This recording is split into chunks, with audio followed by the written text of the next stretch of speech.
Greetings YouTube, welcome back to the channel. It's fitting that I start this video off showing the arena because the arena is where souls go to die. Where grinding your life away has a cost, and that cost is your happiness, is your mental health, just on and on and on. But some would say that the same can be said about Alliance events. Alliance Quest and Alliance War, specifically, are events that are just mind-numbing. And yeah, War has certainly more variance than Alliance Quest. Alliance Quest, I feel like it's just a necessary evil to get glory. You just do it to hopefully have it be fast and get some good rewards, and that's it. It's not supposed to be fun. It's not supposed to be challenging. It's just supposed to exist. Obviously, those who play the hardest maps would argue something different, but the majority of players do not. But because of that, there has been a harder than time ever to recruit players that actually care. Players that aren't going to be what I call, affectionately referred to as, and I have for years on this channel, lazy losers. People who don't join Alliance Quest until hours after it starts. People who can't count on to finish their path. But people who want those rewards. And I've joined an alliance where there's a lot of people that just don't. They don't join until it's late.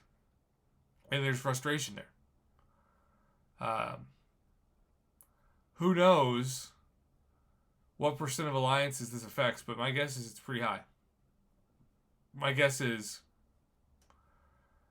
we have this apathy in the community that is pretty historic for the game.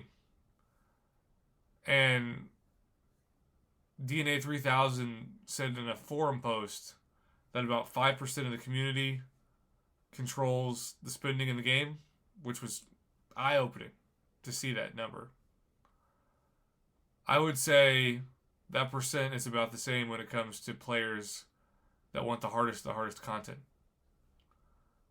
Most people don't. When I meet up with fans, I'm always amazed at how casual they are. They have lives outside of the game. They have kids, they have families, they have mortgages, they've got bills to pay. This is just something they do for fun. It's not something they do for content creation. It's not something they do for the hardest of the hardcore challenge. It's just something they do casually. And the casual player views Alliance Quest and Alliance War as something to casually invest in. So, what's the solution? I don't know. I know that if you've got people in your alliance you're not happy with, and they've taken it for granted, they need to be on a warning. Because they need to know that they are still subject to being kicked, like anybody else. The hardest part is you, especially in like line chat and Discord, you feel like you have a family with these people because you talk to them sometimes more than your actual family. And so when you kick somebody, you're kicking one of your family out of the house. And that can be really stressful. But at the same time, if your alliance isn't growing and it's dying, what's more important? You've got to decide that. I know